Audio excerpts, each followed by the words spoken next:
Hello there and welcome to State of the Union. I'm Maeve McMahon in Brussels. Well, this week saw the city come to life again after the lull around the EU elections.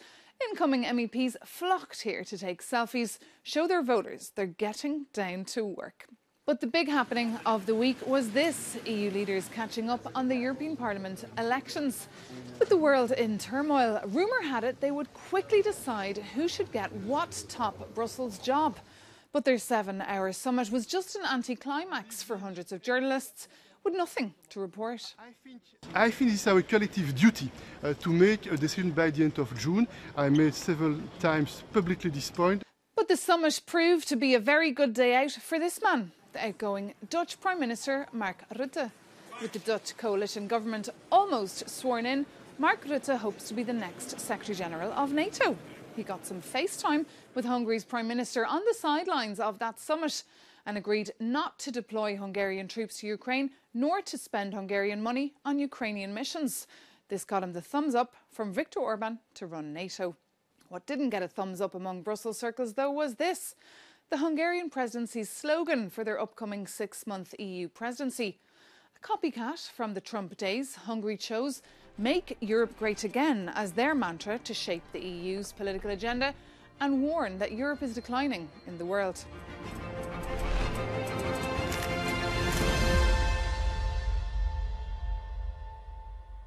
Meanwhile, in Luxembourg on Monday, EU environment ministers gave their final blessing to a landmark law that aspires to restore damaged ecosystems and polluted rivers. After years of negotiations, it's a big win for Belgium, currently presiding over the European Union, even though the Belgian government actually abstained from the vote due to divisions between Wallonia and Flanders. The vote only passed, though, thanks to Austria, whose Green Environment Minister, Leonora Gewessler, voted in favour, going against the government line. It's not only the legal case, but also long-standing practice in the Austrian government that in council meetings the ministers decide. That's what I did today. Well, to hear what this law will mean exactly, earlier I spoke to Ioannis Agapakis, an environmental lawyer from Client Earth, who's been following this law for years and was very pleased to see it pass. So what exactly is in this nature restoration law? What will happen once it's implemented? So the law, in practice, seeks to restore all ecosystems in Europe in need of restoration by 2050.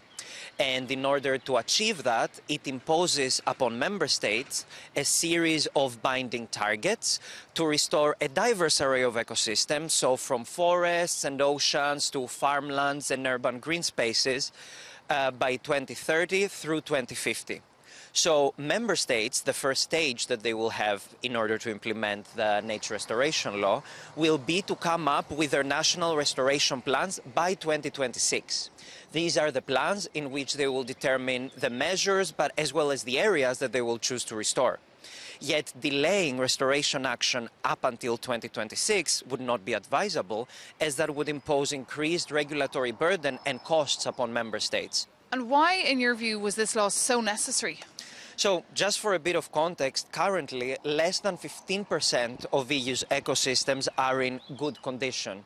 So we continue observing a steep biodiversity decline across the Union, and this is despite the already existing laws and all the non-binding policy initiatives that are in place.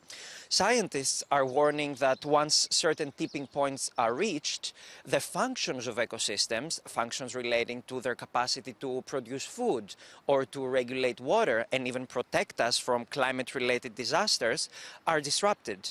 Now, this law was not, of course, without controversy. The farmers were against it. Did they get any concessions in the end? The majority of negotiations revolved around agricultural ecosystems and farmers.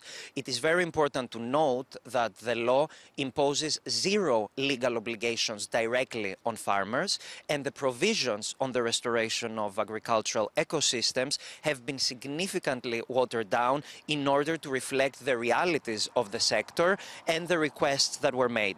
Still, I would like to underscore that reducing nature restoration into ideological warfare, as we observed happening in the past year, is quite irresponsible. Farmers are the ones that first experience the adverse impacts of both the climate crisis, but also the crisis of biodiversity collapse, and these are also the first and best agents to mitigate such crises. And this law, of course, is a key component of the EU Green Deal. What else should we look out for in the EU Green Deal? Should other parts of it come to life soon? Or do you think it's politically dying out due to the political environment? So, first and foremost, I think that the vast majority of legislative files coming out of the EU Green Deal have either been adopted or terminated due to political considerations. There are still a couple of files that we may see becoming reality in the next coming years. For instance, the revision of the Energy Taxation Directive, as well as the revision of the Marine Strategy Framework Directive. Both instruments are quite critical in our transition into a climate-neutral and biodiverse Europe. Still, I think that the focus of EU lawmakers and member states, most importantly, will really be on implementation.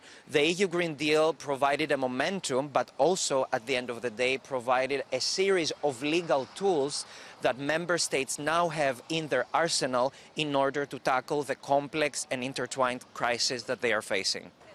Thank you so much for speaking to us. Agapakis there from Client Earth speaking to me a little earlier.